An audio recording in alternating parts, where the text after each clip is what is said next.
Forward. Before you listen further, set aside every hope you have ever entertained without a plan. They will only distract you. What follows is not encouragement. It is not philosophy. It is instruction, meant to be used, not admired. This lesson was never intended for the impatient mind.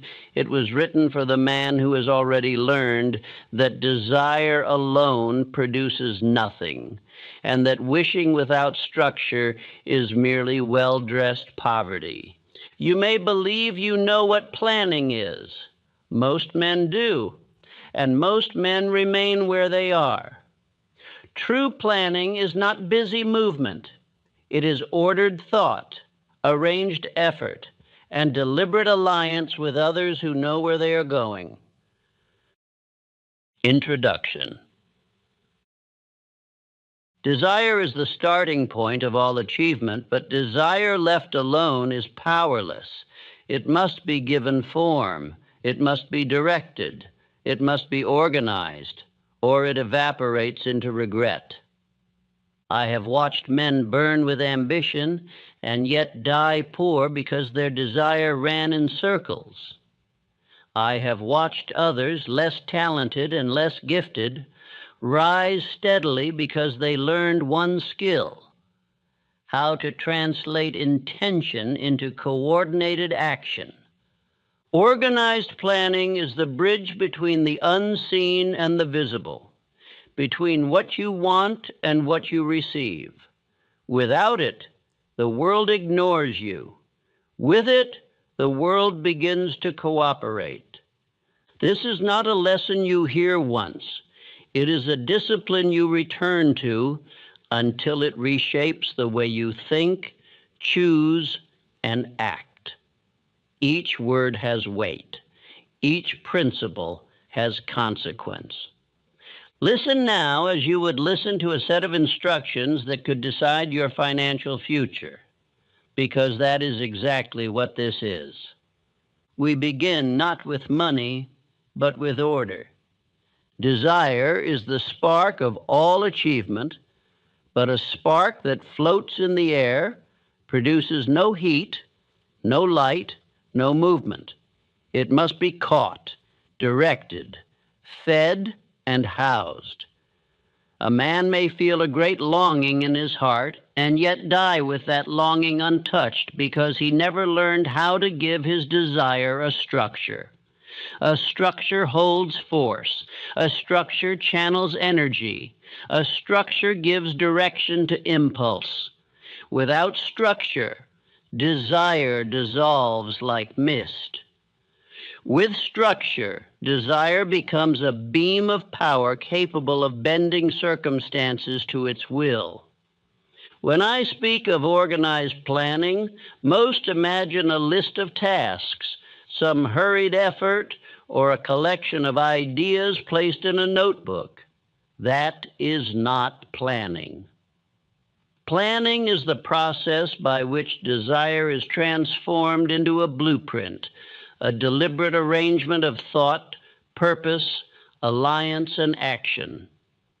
The average man desires much, dreams much, hopes much, but arranges nothing. His desires scatter like leaves in a storm. The man who rises does something different. He gathers every loose longing, every unfocused hope, and shapes them into a single definite aim. Only a unified desire can move the world. Desire must be chosen. This is the first law.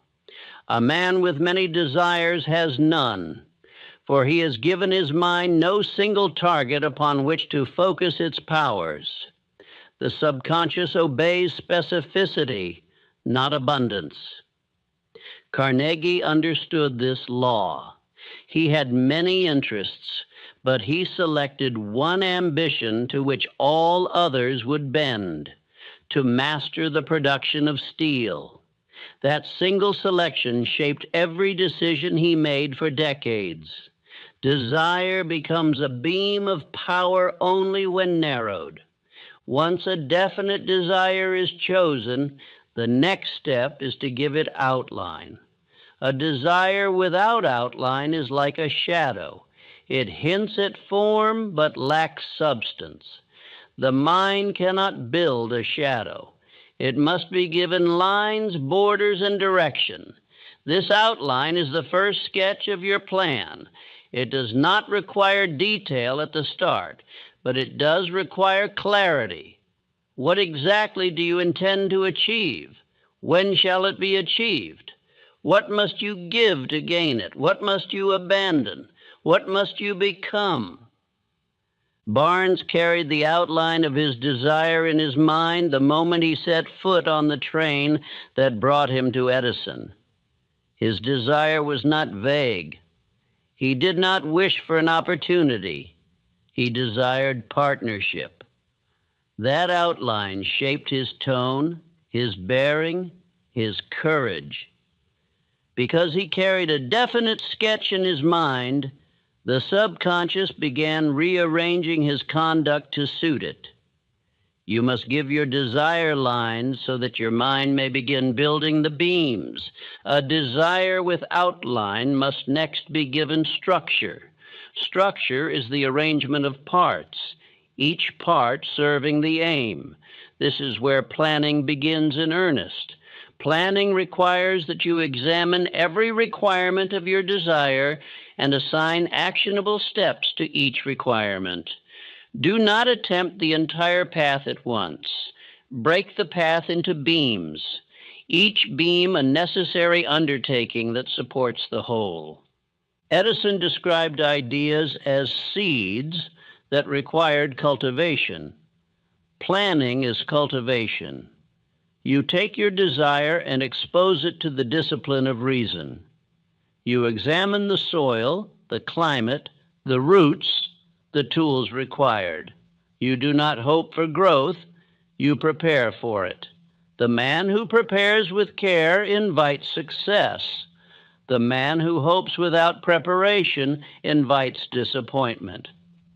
The next stage in structuring desire is the selection of a governing intention. This is the ruling phrase or thought that sits at the center of your plan, the compass needle that keeps you oriented when the path becomes unclear. A governing intention might be, I shall secure a position in this industry within 1 year, or I shall increase my earning power to a definite figure by mastering a specific skill. Whatever it is, it must be singular. When doubt arises, you return to the governing intention. Carnegie's governing intention was always expansion. Every step he took that seemed bold or even reckless was guided by that intention. He replaced fear with calculation, calculation with decision, and decision with action. This is the mark of a structured desire.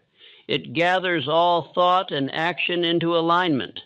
Let us now consider the law of selective desire.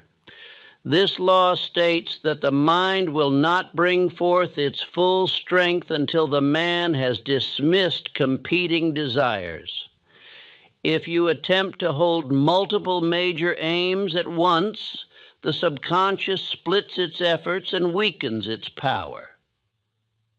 When Ford set his mind upon producing the ideal motor car, he dismissed other ambitions. His attention, energy, time, and will were unified. That unity made his success inevitable. This does not mean you cannot accomplish many things in life. It means you cannot accomplish many things at the same time. A man who pursues one great aim with discipline will achieve more than a man who pursues teen with excitement. Now we turn to the design of the plan. This is the stage where your outline becomes architecture. You must examine your desire from every angle and arrange the sequence of actions required to achieve it. This sequence is not arbitrary. It must follow reason. Some steps must precede others. Some steps require months of preparation. Others must be repeated daily. Think of this plan as a scaffold around a great construction.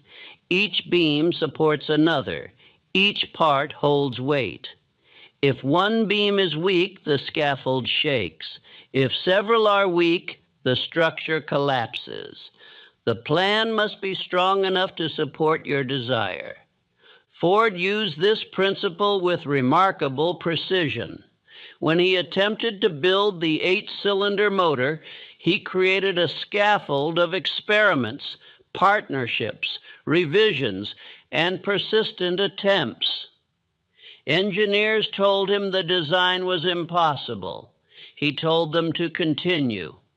He could insist upon this only because he had a plan that supported his desire like a scaffold holding a great stone. We must now speak of organized thought, for planning is impossible without it. Organized thought is thought arranged with purpose. It follows sequence. It resists confusion. It answers directly when questioned. It remains loyal to the governing intention. The average man allows his thought to wander freely without structure. This wandering produces vague plans, vague desires, and vague results. You must train your mind to think in lines, not circles. When faced with a problem, do not allow your thought to drift. Ask, what is the first step? What is the second? What is the third? This method of sequential thought becomes the root of your planning ability. All builders think in sequence. Affirm often, my thought obeys order, my desire obeys design. This affirmation reinforces the structure you are building internally. Another part of giving desire structure is identifying resources. Not merely money, but knowledge, alliances, skills, and experience. A plan without resources is a draft without foundation. You must determine what you possess and what you lack. Then determine how to acquire what you lack. Carnegie rose because he surrounded himself with men whose knowledge exceeded his own. He did not fear their intelligence, he harnessed it. He turned his lack of knowledge into strength by forming alliances. This is organized planning. A lone man may dream. A man with a team may build. This leads us to the master alliance, which I will name here the working circle. This circle is composed of individuals whose experience, temperament, and insight strengthen your plan. They must respect your governing intention. They must share your seriousness. They must be capable in their own fields. When these minds unite, your plan becomes stronger than any one of you. But the selection of this circle requires discernment. Not every friend is a builder. Not every colleague is a source of strength. Choose men whose counsel is sober, whose work is consistent, whose bearing is steady, and whose loyalty is proven. A plan supported by weak men is a weak plan. A plan supported by strong men becomes a force of nature. The next stage of planning is the ordering of time. Time is the raw material from which your plan is built. The average man uses time carelessly, believing he has much to spare. The builder uses time deliberately, for he knows that every wasted hour is a stolen brick from the structure of his desire. In planning, you must determine how much time each task requires and assign those hours with precision. Do not guess, do not hope. Determine, write it, speak it, follow it. A plan without ordered time is a plan without breath. You must also create a daily method of work, which I call the rhythm of construction. This rhythm is a pattern of actions repeated until they become habitual. It prevents drift, weakens doubt, and strengthens identity. Rhythm is the quiet engine behind all achievement. Edison possessed extraordinary rhythm. He worked in cycles of intense focus followed by reflection. This rhythm allowed him to perform thousands of experiments without losing direction. Rhythm sustains the builder when enthusiasm fades. Another essential part of planning is the estimation of obstacles. Most men fear obstacles, so they avoid thinking about them. But the wise man anticipates them. He examines the possible difficulties of his plan and prepares for them. This preparation removes fear. It gives courage. It shortens the time between attempt and adjustment. Ford anticipated criticism, financial resistance, technological failure, and competition. Each anticipated obstacle was met with a prepared response. This is why he advanced while others abandoned hope. You must also account for revision. A plan is not a stone. It is a living design. It must be updated as you grow in knowledge. You may discover new methods, new alliances, new opportunities. A rigid plan collapses. A living plan adapts. Barnes did not achieve partnership with Edison in the manner he first imagined. His plan evolved. He began with simple duties, learned the business, improved his position, and rose steadily. He did not abandon his desire. He revised his path. Revision is not weakness. It is intelligence. Another aspect of structuring desire is the measurement of progress. What is measured strengthens. What is unmeasured weakens. Establish criteria by which you will judge your advancement. Review these measurements weekly. Adjust if necessary. Celebrate small victories quietly. Each victory is a beam placed in the structure. Let us now consider the law of ordered emotion. Desire is emotional energy, but if emotion is not governed, it becomes destructive. Emotion must serve your plan, not disrupt it. When emotion runs high, return to your outline. When emotion runs low, return to your governing intention. Let the plan, not emotion, dictate your direction. Woolworth built his empire not through bursts of excitement, but through even, steady persistence. His emotion served his plan. His plan did not serve his emotion. The next stage of planning is the projection of cost. Every desire has a price, not merely financial, but mental, emotional, and personal. You must determine what you are willing to pay. Time, comfort, prestige, sleep, pride. A man who refuses to pay the cost of his desire does not deserve the desire. Carnegie paid his cost by assuming tremendous responsibility. Edison paid his cost through relentless experimentation. Ford paid his cost through tenacity in the face of ridicule. You too must pay. Now we come to the law of initial force. Every structure requires a great exertion at the beginning. Like a locomotive starting its motion, the first efforts demand enormous strength. This is where most men fail. They expect early ease, but once movement begins, it carries itself. Planning must account for this early difficulty. You must plan for the first weeks to be the hardest. If they are not, your aim is too small.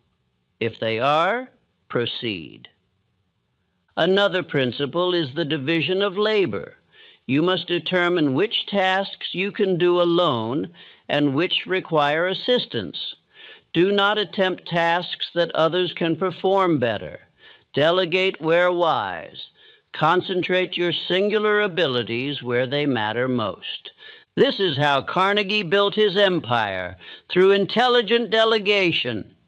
He did not attempt mastery of every element. He mastered the direction and allowed specialists to provide strength. Finally, planning must include a vision of attainment. You must see your desire as already built in the unseen realm. The subconscious works powerfully with images. If you picture your success with clarity, conviction, and repetition, the subconscious begins aligning circumstances, opportunities, ideas, and alliances to bring it forth. This vision is the crown of your plan. Without vision, your plan has no spirit. With vision, your plan becomes a living force.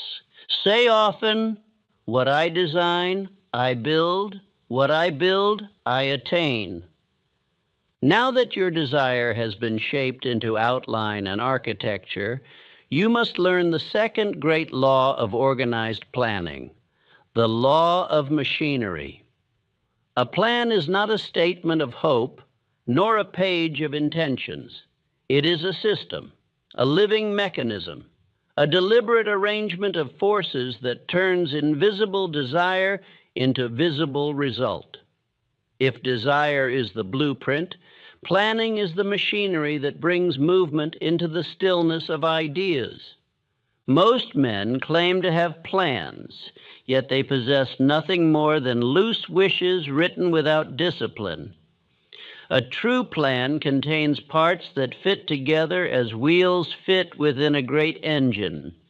Each part must support the others.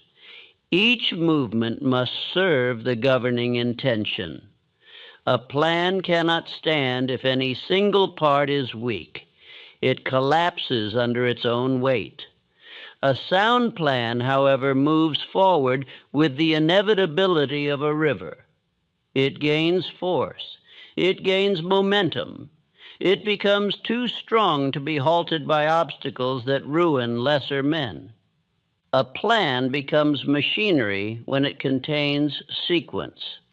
Sequence is the order of action, the exact steps through which your desire must pass before it becomes money. There is no mystery in this. Every achievement has a sequence. The farmer prepares the soil before planting. The builder lays the foundation before raising the walls. The inventor experiments before announcing discovery.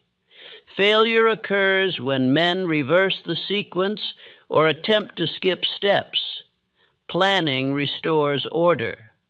Let us begin by examining the first wheel in the machinery of organized planning, the daily duty.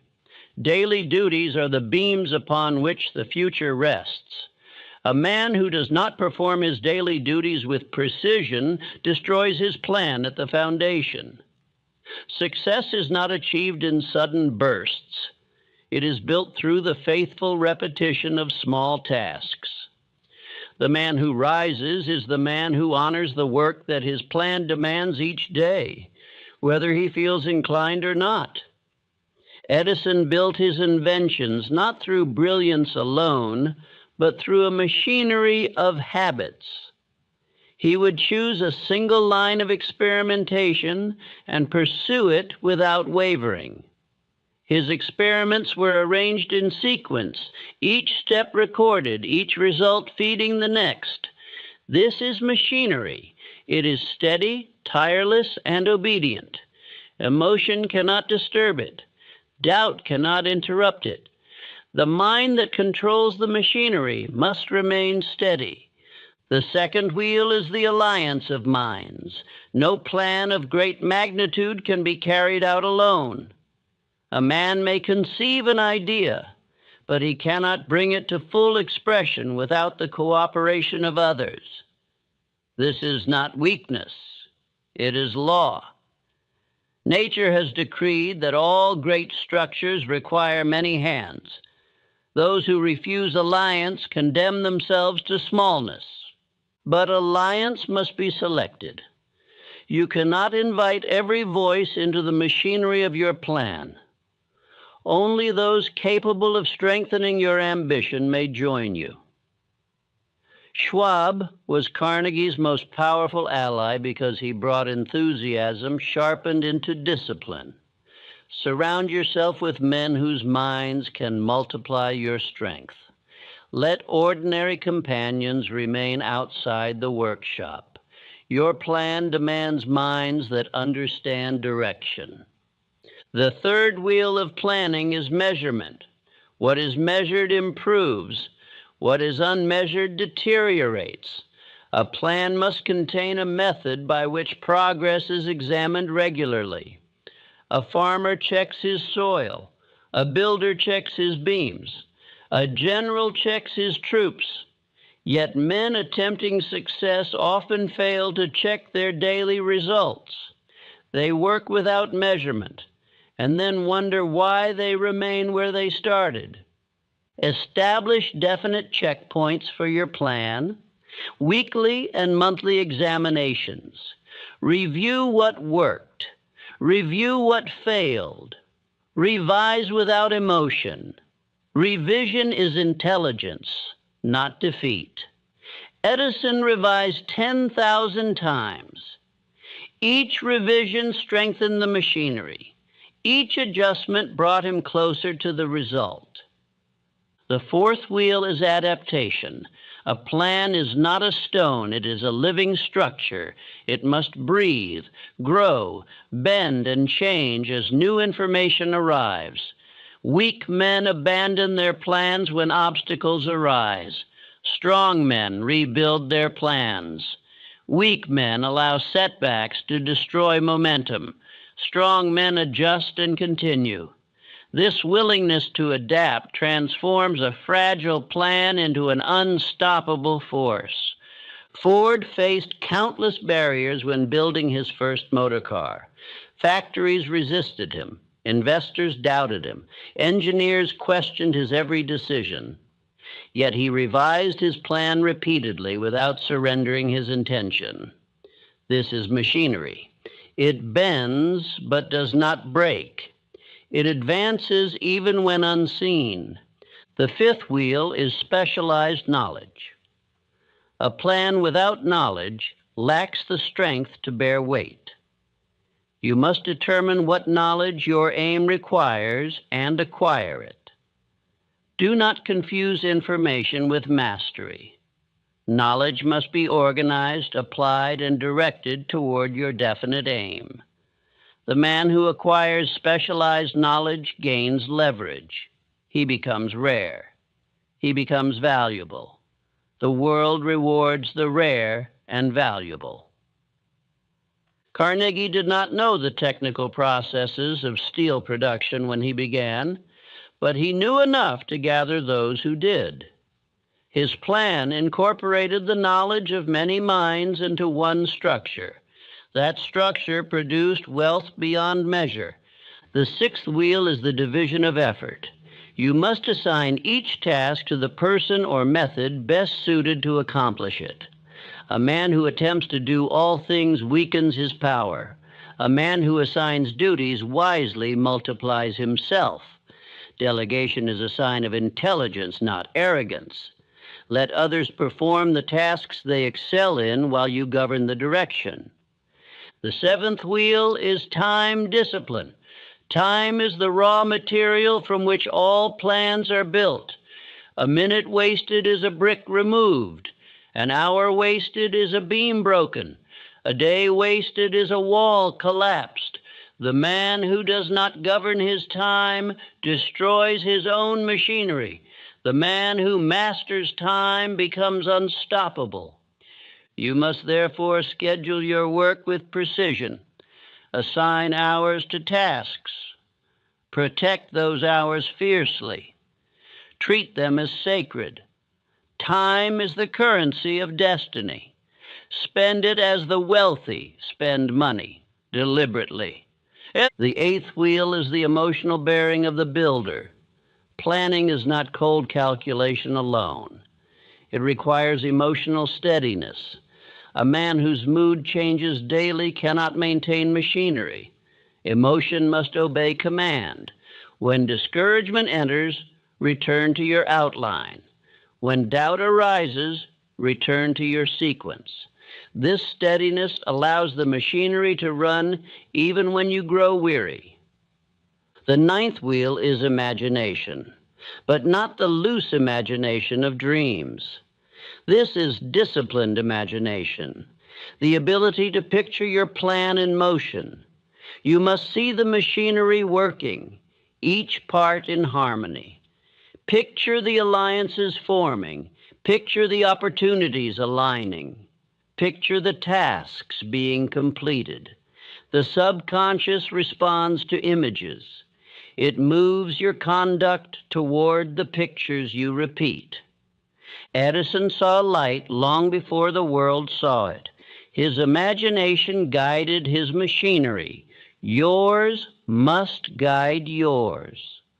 The 10th wheel is persistence. Persistence is not mere effort. It is sustained effort directed by plan. Many men work hard but accomplish nothing because they work without sequence. Their effort spills in every direction. But the man who persists within a structured plan gains compound force. His power multiplies. His daily effort becomes a river cutting through stone. Let us pause here and examine a truth seldom spoken. A plan must be stronger than your feelings. Feelings shift, plans must not. If your plan bends to the mood of the day, it will fail. If your plan dictates your mood, it will succeed. You must therefore rehearse your plan until it becomes your identity. When the plan becomes identity, desire becomes money. And now we must speak of the hidden supports of a sound plan. These supports are rarely visible, but always present in the lives of the successful. The first support is order. Your mind must be arranged. Your tasks must be arranged.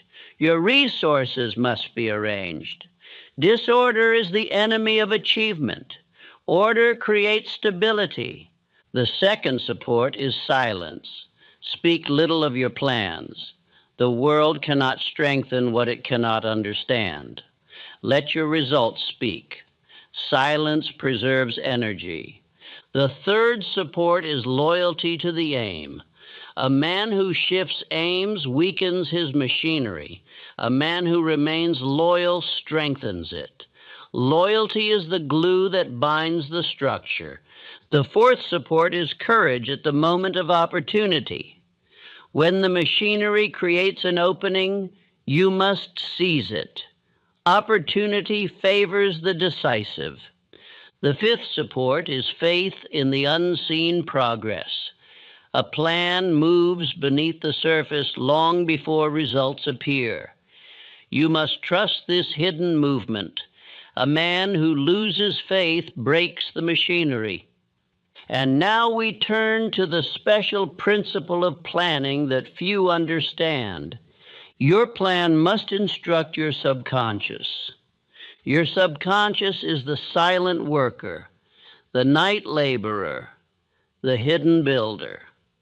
When given clear commands, it arranges circumstances, draws people, inspires ideas, and opens doors. But it only obeys clarity. It does not follow confusion. Write your plan, speak it aloud, picture it, review it daily. These acts impress the plan upon your subconscious. Once impressed, the subconscious cannot help but work toward its expression. Barnes impressed his desire so deeply that even men around him sensed it. His bearing changed before his circumstances changed. This is the power of subconscious instruction. A plan must also contain a method of acquisition. You must determine what service, product, or value you will provide in exchange for the money you seek. Money does not respond to desire, it responds to value. Your plan must specify the exact form of your contribution. You cannot receive without first determining what you shall give. Carnegie offered steel, Ford offered transportation, Edison offered light. You must choose your offering and refine it. And now we come to the law of compensation. This law states that no man can grow large while offering small service. If your desire is great, your service must be greater. A plan that aims for wealth must contain a method for expanding the value offered to others. Do not ask, how can I receive more? Ask, how can I become worth more? When you increase your worth, money follows. A plan must contain a financial structure, a method of saving, reinvestment, and controlled spending. The man who spends all he earns remains slave to his circumstances. The man who saves and expands his resources becomes powerful. Your plan must direct your money with the same precision that it directs your hours. The next part of the machinery is alliance revision. As you advance, some alliances will no longer serve your plan. Others will become essential. You must have the courage to release alliances that weaken you and pursue alliances that strengthen you. Loyalty to the plan must exceed loyalty to comfort. Schwab was not Carnegie's first ally. He became the essential one. Your circle will change. Allow it. Now we must examine the rhythm of execution. A plan is not executed in a frenzy. It is executed in a rhythm, steady, purposeful, unwavering. This rhythm creates stamina. Stamina creates durability. Durability creates inevitability. Discipline is the engine of the machinery. Without discipline, the wheels slip. With discipline, the wheels grip. Now let us consider how others perceive you when your plan begins to move. Their perception is important. Men are drawn to certainty. When others sense your seriousness, they offer opportunities they never entrusted to you before. Doors open because your bearing has changed. Your voice gains weight. Your requests gain respect. Your intentions gain cooperation. This is the reward of organized planning. And now the greatest truth of this part, a plan that is alive cannot fail unless the man abandons it. Failure is not the collapse of a plan. Failure is the surrender of the builder. If you refuse to surrender, the plan must eventually find expression. Say often, my plan is stronger than doubt. My plan is stronger than delay. My plan is stronger than fear. A plan, no matter how well arranged, remains powerless until the man himself becomes equal to the plan. Machinery cannot run under a timid hand. A blueprint cannot rise beneath a hesitant spirit. No structure, regardless of its design, can stand if the builder lacks the strength to complete it. Thus, we arrive at the final law of organized planning. Your plan succeeds only when you rise into the identity that can execute it. A lesser identity produces lesser results. A divided identity produces scattered results. But a disciplined identity produces wealth as steadily as the sun produces light. Most men imagine that wealth is obtained through opportunity. They believe they must wait for their chance. They sit watching the horizon, hoping for favorable winds. Yet opportunity favors only the prepared, and preparation begins with identity. Wealth does not descend upon a man because he desires it. Wealth comes to the man who has shaped himself into an instrument capable of receiving, directing, and multiplying it. If you are not yet such a man, your plan will collapse. If you become such a man, your plan must flourish. Identity is not a costume you put on. It is a structure you build from the inside outward. It is shaped by thought, reinforced by conduct, strengthened by alliances, sharpened by struggle, and solidified by repetition. A man becomes what he repeatedly proves himself to be. Thus, the identity that attracts wealth must be created deliberately. The first step in shaping this identity is bearing. Your inner posture toward your work, your days, your ambition, and your responsibilities. Bearing is more than confidence. It is the quiet, unmistakable disposition of a man who has direction. It announces itself without boasting. It does not waver in uncertainty. It remains steady in the face of difficulty. When others see a man with strong bearing, they sense gravity in him. They sense order.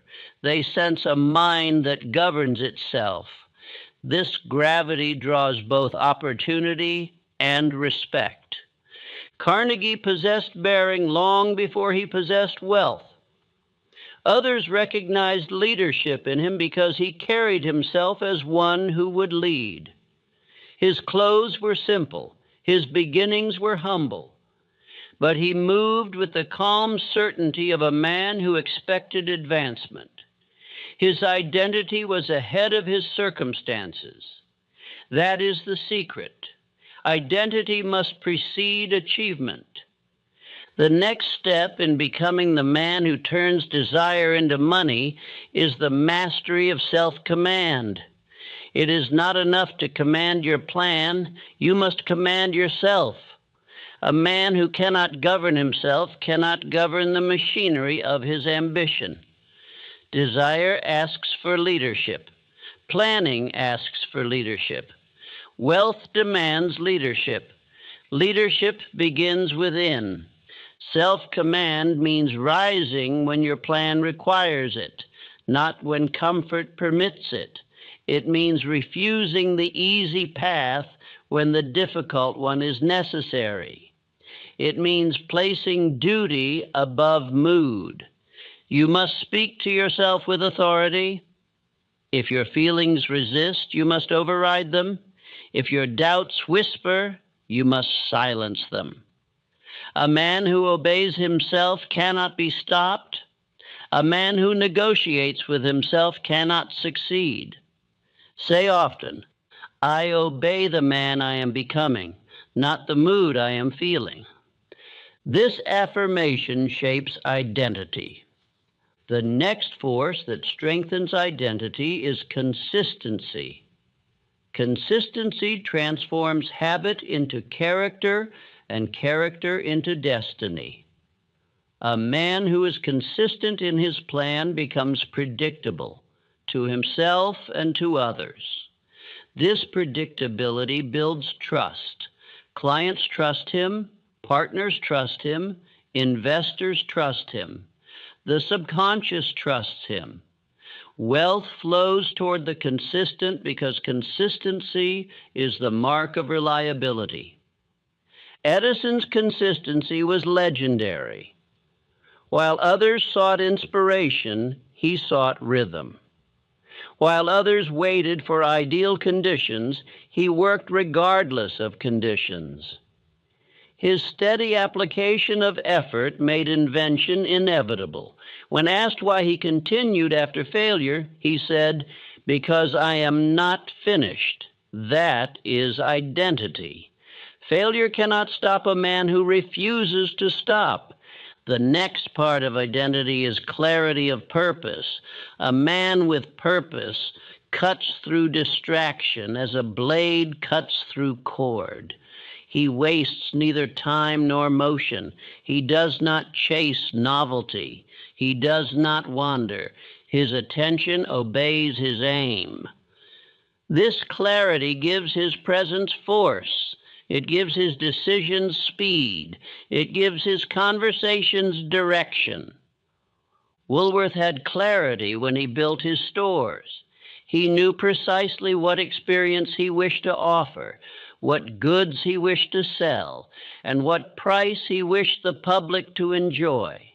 His clarity of purpose drove every decision. It allowed him to reject ideas that did not serve his aim and to strengthen ideas that did. When a man knows what he wants, the world respects him. When a man does not, the world ignores him. Identity also requires economic discipline, the ability to handle money with order. Money responds to discipline. It avoids the undisciplined.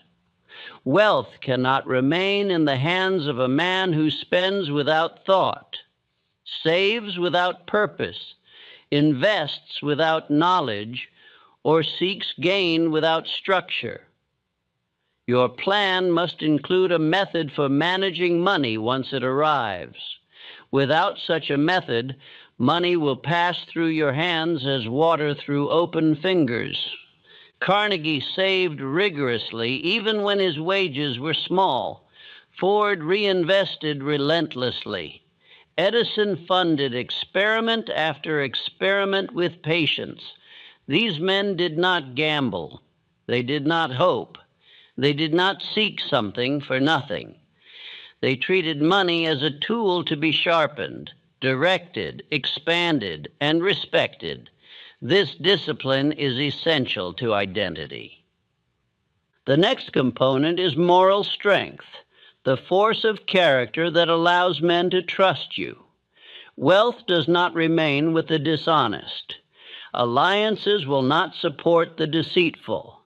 Plans collapse when built upon falsehood. You may deceive the world temporarily, but you cannot deceive the subconscious.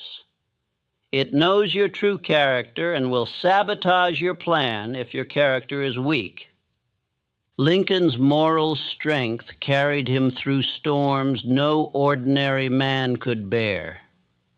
His vision did not come from ambition alone, but from a conscience aligned with purpose. Others followed him because his character demanded respect.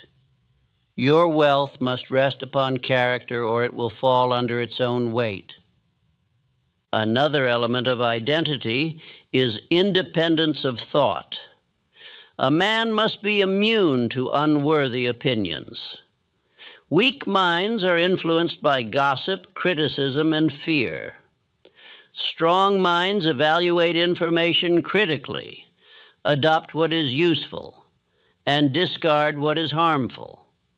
You must train yourself to think without bending to the pressure of others. Noise destroys direction. You must learn the art of inner quiet. Ford demonstrated this independence when he pursued the 8-cylinder motor despite unanimous doubt. He trusted his plan because he trusted himself. Independence of thought strengthens the machinery of ambition. Identity is also shaped by perseverance through monotony. Much of success is repetition, steady, unglamorous repetition. The average man grows bored. The disciplined man grows stronger. Each repetition sharpens skill, deepens understanding, and builds endurance. When monotony becomes mastery, success becomes automatic. Barnes swept floors, carried messages, and performed low tasks with care because he understood that identity is built in small duties. Each small act reaffirms the larger aim. Wealth arises not from large gestures, but from small acts performed with discipline. Identity must also include the courage to revise. A man who refuses to change cannot grow. A plan must be rebuilt when necessary, and so must identity. You may discover weaknesses in yourself. Do not hide them. Strengthen them. You may discover habits that obstruct your progress. Do not defend them. Replace them. Identity evolves through revision. The next force in identity is the company you keep. A man becomes like those he admires, listens to, and surrounds himself with. If you surround yourself with small thinkers, you shrink.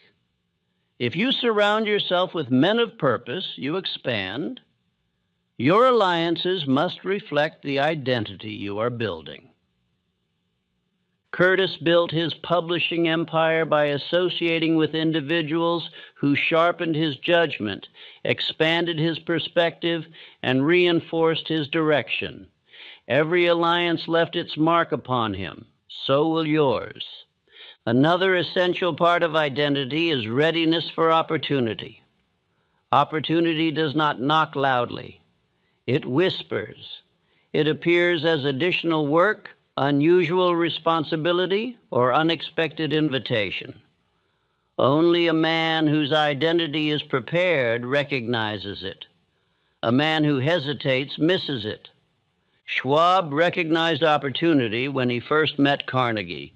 His tone, his clarity, his enthusiasm all reflected a prepared identity. Carnegie saw in him not a clerk, but a builder. Opportunity flowed because identity called to it. Identity is also shaped by imagination aligned with discipline. Imagination alone is worthless. Discipline alone is limited.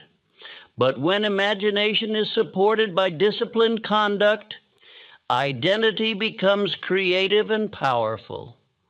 You must picture your plan, your aim, your results, and then act steadily until they appear. Edison lived in the tension between imagination and discipline. He dreamed boldly and worked methodically. This combination gave birth to inventions that reshaped the world. Next, we turn to faith in cause. Wealth arises not from pursuit of money alone, but from pursuit of a cause that enriches others. Your plan must serve more than yourself. When your identity aligns with service, you attract alliances, cooperation, and goodwill. Money follows service. Service strengthens identity. Ford believed he was serving the common man by producing an affordable automobile. His wealth flowed from his cause. Your cause must be clear. Identity also requires steadiness under adversity. Adversity tests structure. It exposes weak beams. It strengthens strong ones.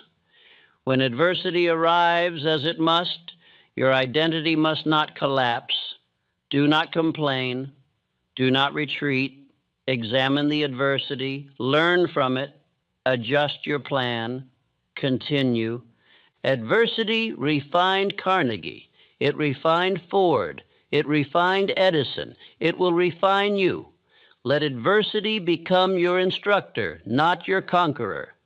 As identity strengthens, others begin treating you differently. They sense your seriousness. They feel the order within you.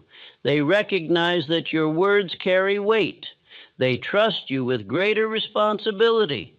They open doors. They align with your aim. This response is not accidental. It is the natural recognition of structure. A man who is organized within becomes magnetic without. Now we arrive at the final transformation, irreversibility. Irreversibility is the state in which a man becomes incapable of returning to his former habits because his identity has outgrown them. Drift becomes unthinkable. Disorder becomes unnatural. Weakness becomes foreign. Irreversibility is reached through repeated decisions, consistent duty, mastery of time, discipline of thought, refinement of character, and loyalty to plan. When these elements become natural, the identity of the builder is complete. Say often, I become the man through whom my plan must succeed. This is the final law. Wealth does not come to a man, it comes through him.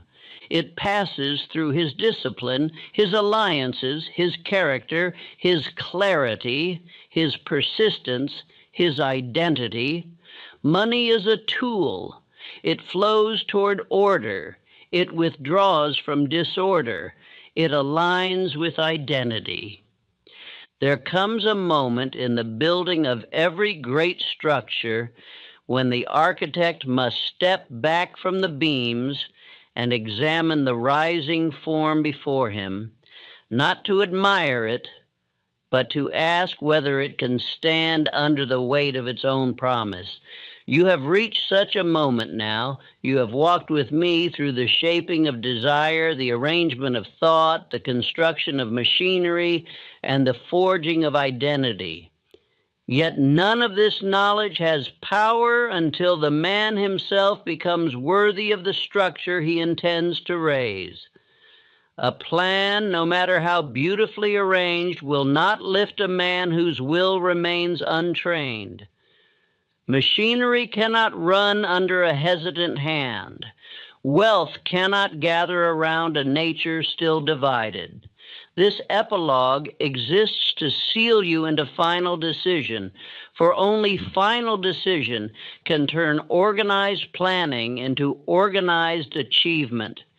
You must understand now, with seriousness unclouded by emotion, that the world will not bend simply because your desire has taken form.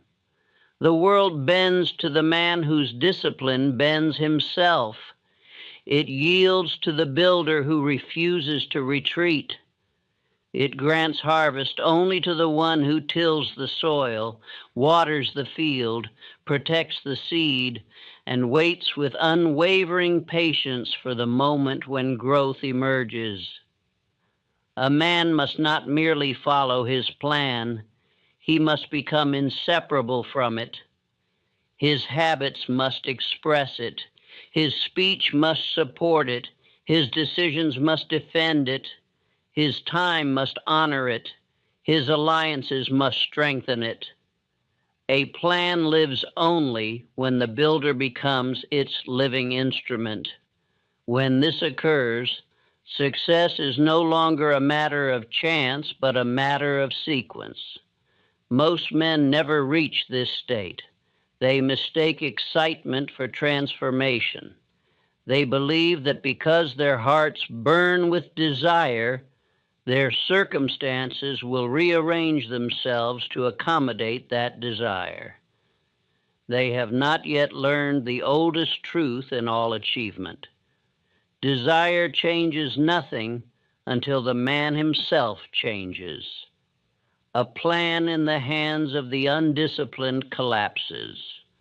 A plan in the hands of the divided drifts. A plan in the hands of the loyal becomes a force. Therefore, the first law of this final stage is loyalty. Loyalty to one aim. Loyalty to the architecture you have built. Loyalty to the man you are becoming. Loyalty must not waver, for wavering weakens the beams. Say often, I remain loyal to my aim until my aim becomes loyal to me. A man who keeps faith with his plan finds his plan keeping faith with him. A man who abandons it at the first pressure forfeits the future he might have built. A plan must be lived daily, not visited occasionally. Every great achievement is the result of steady repetition. The machinery you constructed in thought must be operated with devotion. The daily duties you outlined must be honored even when the mind resists. The alliances you formed must be nurtured. The measurements you established must be reviewed. The revisions you accepted must be applied. A plan that is ignored for even a short period begins to lose its pulse. A plan engaged daily gains strength. Carnegie examined figures, refined systems, adjusted procedures every day. Edison returned to his workshop whether he felt hopeful or discouraged. Ford inspected the details of his plants with relentless discipline. Their plans lived because they fed them daily. Nothing thrives on neglect, not even destiny. The next truth of this epilogue concerns your alliances. The mastermind is not merely a support, it is a mirror. It reflects your seriousness back to you. Men of purpose will gather only around a man whose conduct proves he is one of them. You must therefore strengthen your own character before you expect strong men to unite with you. Speak with purpose, and purposeful men hear you.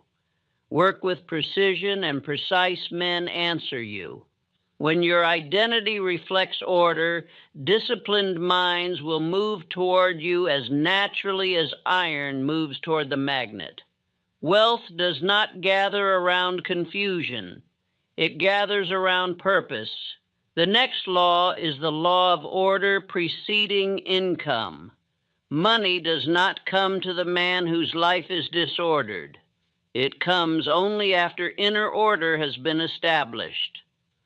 Order of thought, order of time, order of effort, order of intention. If your days remain unstructured, your results will remain unreliable. If your environment remains chaotic, your mind will remain scattered.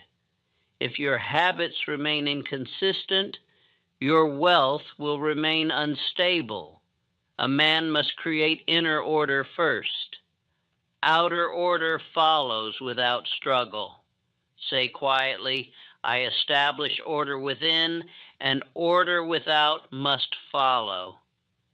We now arrive at the law of final decision. Decision is the point at which desire ceases to be wish and becomes command. Decision does not tremble. Decision does not bargain. Decision does not return to former ways of thinking. Decision shapes the subconscious. It instructs the mind to move all thought, all conduct, all energy toward one aim. When a man reaches final decision, doubt loses its voice. Others may question him, but he does not question himself. Ford reached final decision long before his automobiles succeeded. Carnegie reached final decision long before wealth arrived. Edison reached final decision before the first glow of his lamp. The world did not give them certainty. Their decision gave certainty to the world. Say, my decision is final. My plan is certain. My nature is prepared. Another truth. Wealth arrives first in small forms. A man must not despise small gains. They are proof that the machinery works. A small opportunity is a seed. A minor increase in income is a signal. A new alliance is a doorway. A rising sense of confidence is a sign that identity has begun its ascent. Recognize these as early harvest. They testify that the laws are functioning. A wise man studies early results, strengthens what produced them, and expands the channels through which larger results may flow. Now consider the law of silent advancement. The great do not announce their progress. They do not waste breath explaining their intentions. They understand that noise dissipates energy. Silence concentrates it. The man who speaks too early weakens his momentum. The man who speaks only after achievement strengthens his power. Let others speak of their hopes. You must speak through your results.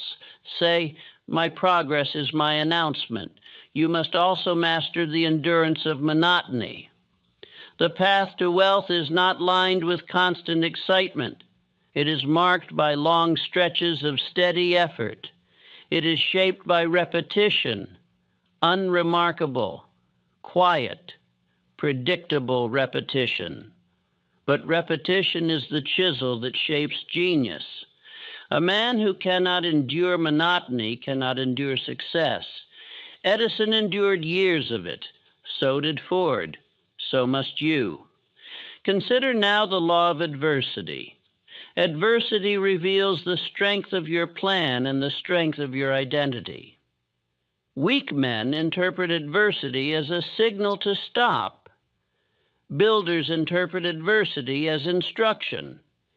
Each difficulty shows you a part of the plan that must be fortified or a habit that must be replaced. When adversity arrives, do not retreat. Examine it. Learn from it. Refine your plan. Rise stronger. Say, adversity strengthens me because I rise through revision.